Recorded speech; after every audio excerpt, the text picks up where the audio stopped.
Hey guys, welcome to another Let's Build episode. In this Let's Build, I want to go ahead and look at minecart junctions. Specifically, junctions with minecarts with players versus minecarts without players. And really, players are mobs. So the idea is for empty carts, or carts without players or mobs, to go one way, and carts with players and mobs to go the other way. And we can see how this works with this demonstration. So an empty cart goes this way by default, and how this functions are these pressure plates. These pressure plates are only active whenever a player is standing on them. You can see the redstone down here, which gets lit up whenever the pressure plates are on, and it goes across and powers this repeater, which forces this track to go one way or the other. And by default, it's going to want to turn right, and when it's powered, it turns left. So it's only going to be powered whenever a player touches it. If it's just a minecart, well, that's not going to work. It's not going to be powered. And the secret to the success with this particular construction here, it has to do with how fast the minecart is going relative to the distance of the pressure plates. So the secret here is to get it to where the minecart kind of lands right in the center. And let's take another peek at it while it's running. So it kind of lands on both whenever it comes down.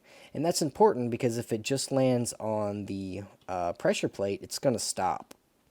And if it jumps the pressure plate with the player, then it's not going to go in the right direction. And we could see how that works out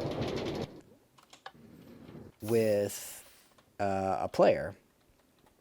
And if we got rid of some of these, let me go ahead and knock two of these out. Oh, I guess I'm going to need to get some redstone stuff here. Might as well get these tracks back. Put the minecart on, and we can see that the speed really matters. See? That's why it's important to figure out how fast it needs to go to make it to jump right in the center. I found that the magic number is 4. For some reason, 4 just works. And it's 4 consecutive, followed by, at least 1, maybe at least 2, I'm not really sure, of non-powered. And it seems to work every single time.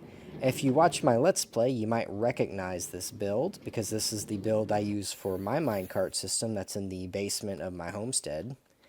And I've used it many, many times, and it works like a charm. Every time I want to go up, I get in, and it brings me right to the area where I'm supposed to go.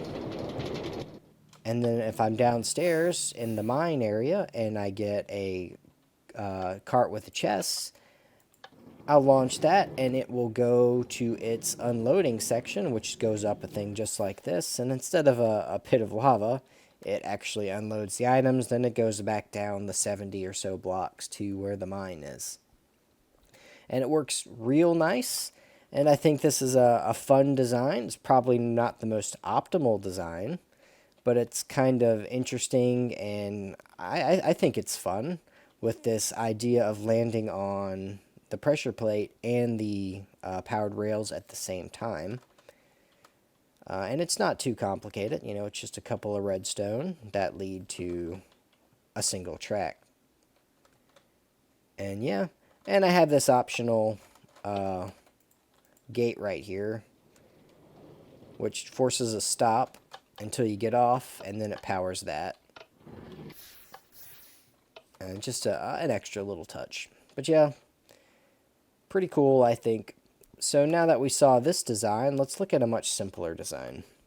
And this one also depends on the speed of the cart. So we're taking advantage of how carts that are empty or don't have players or mobs in them go slower and aren't as propelled whenever they hit a powered rail as carts with people or mob in them.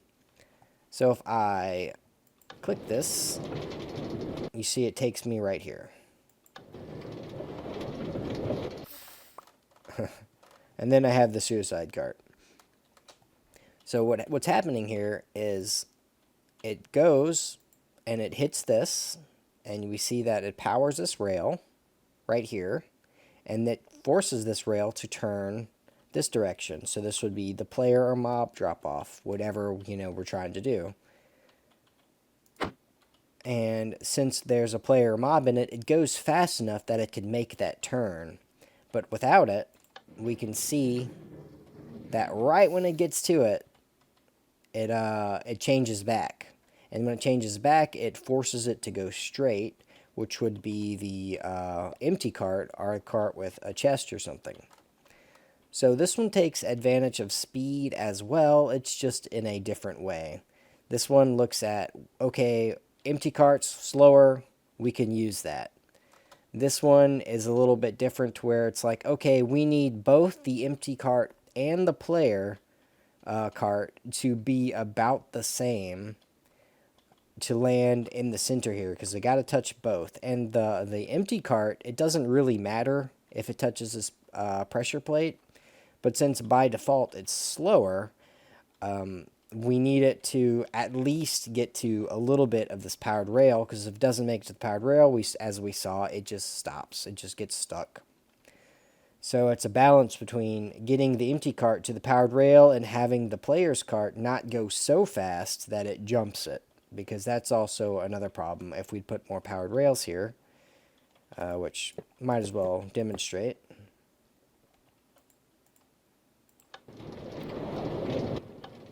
Oh. Didn't do it that time, but it's happened to me before. So I would stick with the 4, but hey, experiment with it and you could see what works for you. But anyway, this is all I have for this video. These are fairly simple, I think, especially this design. This one has almost no redstone wiring at all. This one's a little bit more complicated, but I personally like it. It's a little more interesting. But anyway, thank you guys so much for watching this video. If you liked my content, go ahead and give it a like and subscribe. And I will see you guys next time.